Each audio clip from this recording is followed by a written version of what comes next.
This is Future Proof, the show that packs your brain for the future.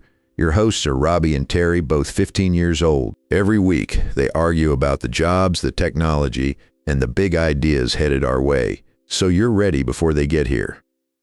Welcome back to Future Proof, the show that packs your brain for the future. I'm Terry.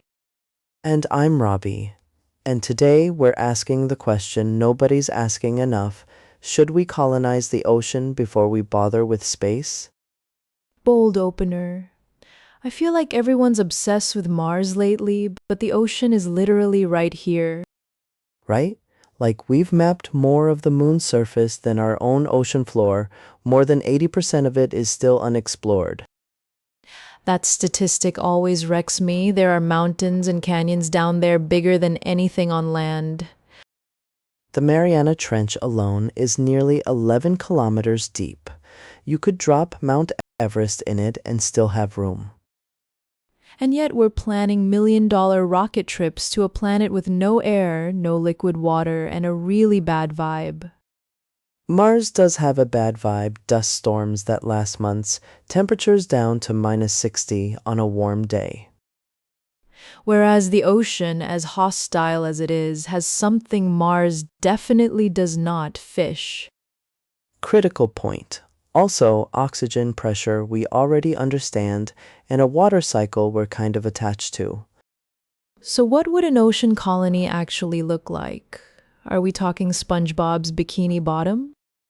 Slightly less pineapple-shaped companies like Shimizu in Japan have drawn up plans for underwater cities that sit on the seafloor.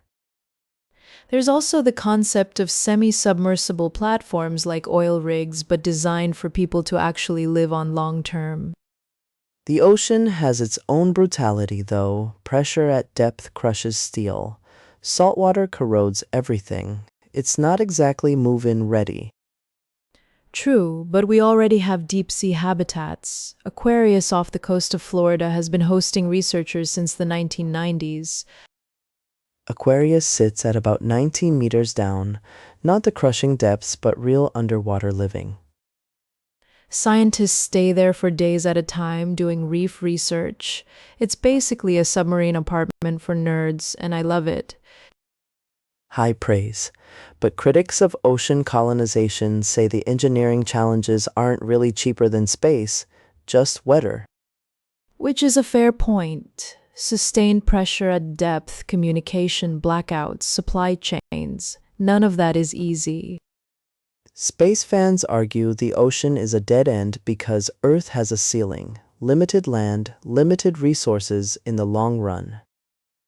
And space is theoretically infinite, with asteroids full of rare metals worth more than the entire global economy.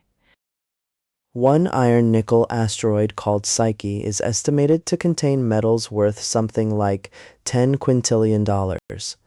I had to look that word up. Quintillion. That's a one with 18 zeros, which is either inspiring or should make all economists lie down quietly. Probably both. But here's the thing. Does going to space actually help people alive right now? That's the honest question. Ocean colonization could address food security, pressure on coastal cities, deep-sea mineral access. About 40% of the world's population lives within 100 kilometers of a coastline. The ocean is already our neighbor. And as sea levels rise, some island nations are literally disappearing. Ocean engineering could become survival infrastructure, not just adventure. So one side says ocean first, because it's practical, local, and the problems are solvable with existing physics. And the other side says space, because Earth is fragile, one asteroid or supervolcano away from a very bad century. Both sides have a point, and that's actually what makes this such a good argument to have at dinner. Or on a podcast. My take is that ocean colonization is underrated precisely because it doesn't sound as cool. Space has better branding. Nobody's making blockbuster movies about a really impressive kelp farm at 200 meters depth. Yet, I would watch that movie, give it a dramatic score and one character who talks to the fish. I would greenlight it immediately. But seriously, these two goals don't have to be enemies. Exactly. Technology developed for deep sea habitats, life support, pressure systems, closed loop ecosystems directly applies to space stations.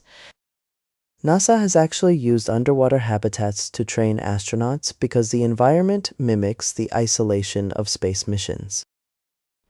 So the ocean might literally be the training ground for space, which means we're arguing about a false choice.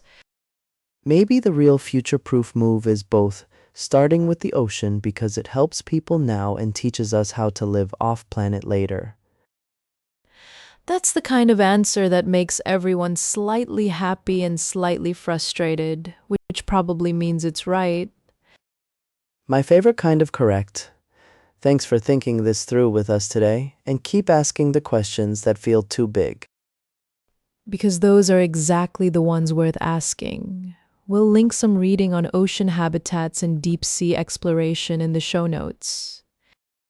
Do it. And until then, stay curious, stay weird, and stay future-proof. See you next week on Future Proof.